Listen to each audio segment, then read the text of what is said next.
திடீர்னு இந்த இடம் வண்ணமயமா ஆகியிருக்கு.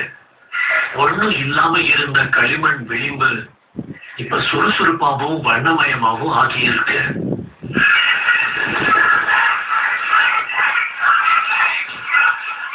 இந்த பறவைகள் நாங்கள் விரும்பிய இடத்தில் வந்திருக்கின்றன.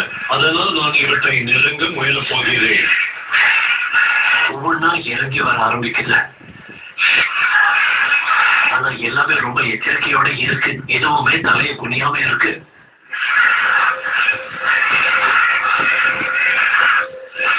இப்போது இந்த செய்கை ஒரு வானொலியின் வண்ணஜாலத்தை போல் இருக்கிறது.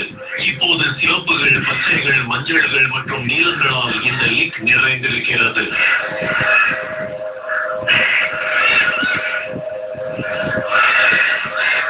எண்ணிக்கை படிப்படியாக அதிகரிக்கிறது.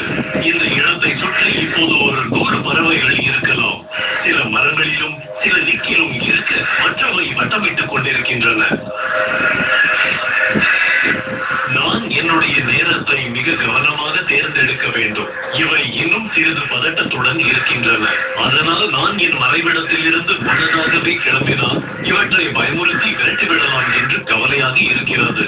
இந்த மெகாக்களை அருகில் சென்று நேருக்கு நேர் பார்க்க எனக்கு கிடைக்கும் கடைசி சந்தர்ப்பம் இது.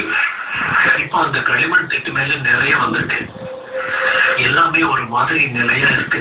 தலைய குறிஞ்சு சாப்பிட்டுக்கிட்டு இருக்கு. தொடர்ந்து இன்னும் நிறைய வந்துகிட்டே இருக்கு. இடைவிடாம இதெல்லாம் ஒண்ணுக்கொண்டு இடம் கொடுத்தபடி வந்து போய்கிட்டு இருக்கு. வந்து வயிறு நிறைய சாப்பிட்டுக்கிட்டு போகுது. இப்ப நான் போனா இதெல்லாம் என்ன பார்த்து பயப்படாம இருக்குமான்னு நான் பார்க்கணும். வேற வழி இல்லை. இப்ப நான் போறேன்.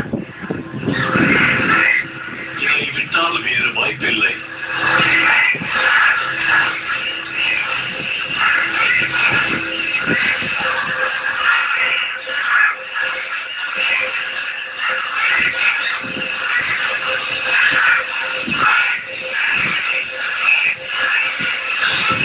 இந்த மழைக்காட்டுல இந்த மெக்காக்களால பொழியப்பட்ட நிறங்களும் சக்தியும் மற்ற எல்லாத்தையும் அப்படியே மறைக்குது.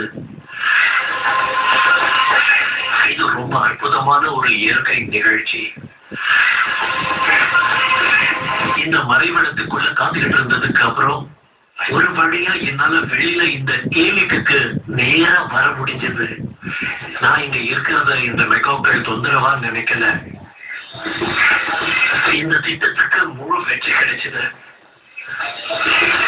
இந்த இடத்தை பறவைகளை கண்காணிக்கிறவங்களோட சொர்க்கமா மாத்த இதுதான் ஒரு ஆரம்பமா இருக்கும். அவங்க இந்த பறவைகளை பாதுகாத்து காப்பாத்துவாங்க.